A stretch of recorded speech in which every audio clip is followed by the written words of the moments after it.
আমরা ব্যঙ্গ করে হামেশাই বলি, তুমি কোন হরিদাস পাল হে?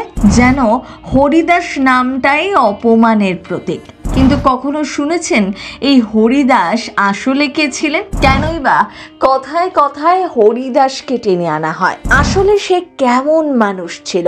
তাহলে আজ শুনুন আসল সত্যিটা। কাউকে আহাম্মক প্রমাণ করতে আজও মুখ থেকে বেরিয়ে আসে একটাই কথা, আপনি কোথাকার কোন হরিদাস পাল?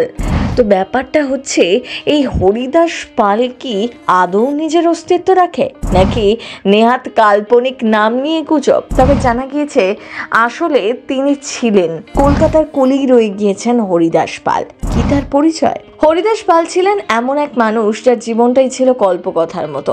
অভাব থেকে উত্থান, সৎ ব্যবসায়ী, মানুষের সেবা, এইসব নিয়েই ব্যস্ত থাকতেন। এমন কাহিনী রূপকথাতেও খুব কম শোনা যাবে।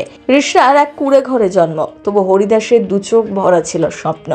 বাবা চলে যাওয়ার পর পাড়ি দিলেন কলকাতায়। সেখানে এক সোনার দোকানে সামান্য কাজ, মজুরিও ছিল সামান্য, কিন্তু হৃদয় ছিল অসীম অধ্যাবসায় আর এক রাস বিশ্বাস।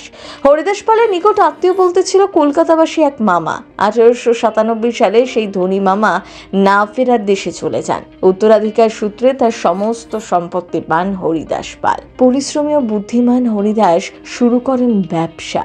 রাতারাতি ধন কুবের হয়ে গিয়েছিলেন। ঝাঁপ তুলে সোনার দোকানে ঝাড় দেওয়ার কর্মী হরিদাস। পেল্লায় তিনি দোকানঘর কিনে ফেলেছিলেন বড় বাজারে। বঙ্কিম চ্যাটার্জি স্ট্রিটে কিনে ফেলেছিলেন প্রাসাদ সমবাড়ি।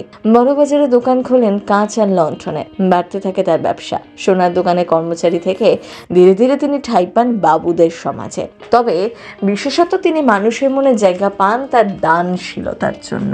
ব্যবসা তার ছড়িয়ে পড়েছিল গুয়াহাটি সহ ভারতের অন্যান্য শহরে।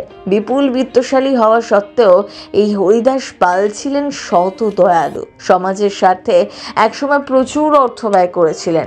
গড়ে তুলেছিলেন প্রচুর দাতব্য প্রতিষ্ঠান ও অবৈতনিক শিক্ষা কেন্দ্র।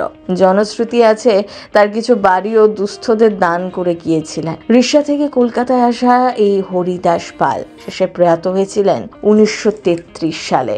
তিনি ধনী ছিলেন কিন্তু অহংকারী নন, প্রভাবশালী ছিলেন কিন্তু প্রতাপশালী নন। তিনি ছিলেন দাতা, মানুষকে সম্মান দেওয়া শেখাতেন, আর মানুষের মঙ্গল চিন্তা ছিল তার জীবনের মূল মন্ত্র। আজ যদি কেউ কারো কথা শুনতে না যায়, ব্যঙ্গ করে যদি বলে তুমি কোন হরিদাস পাল, তাহলে একটু ভাববেন হরিদাস ছিলেন এমন কেউ যার কথা সবাই মন দিয়ে শুনত, কারণ তিনি যা করতেন সকলে মঙ্গলের জন্যই করতেন। প্রথম বাংলা ব্যুরো।